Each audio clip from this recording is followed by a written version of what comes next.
বন্ধুরা, কেমন আছো তোমরা সবাই? তো আমি তো 30 দিনে নিজেকে নিজে চ্যালেঞ্জ দিয়েছিলাম, আর আমি সেই চ্যালেঞ্জটাও রাখতে পারলাম না। নিজের দেওয়া নিজেকে চ্যালেঞ্জও রাখতে পারলাম না।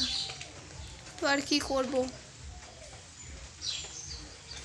নেট টাকা ভরার পর মোবাইল দেখতে দেখতে দেখতে দেখতে একটা সময় যখন 90% এসে পৌঁছায় মোবাইলের ডেটা, তখন দিয়ে মনে পড়ে যে না, ইউটিউবে ভিডিও ছাড়তে হবে, ফেসবুকে ভিডিও ছাড়তে হবে।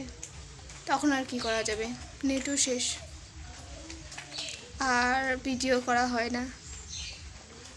তো আমার মতো কার কার এরকম অবস্থা হয় বলো তো, কমেন্টে অবশ্যই বলবে, ঠিক আছে? যে দেখতে দেখতে একটা পর্যায়ে 90% এসে পৌঁছায়, তখন দিয়ে মনে পড়ে যে ইউটিউবে ভিডিও ছাড়ার কথা। তো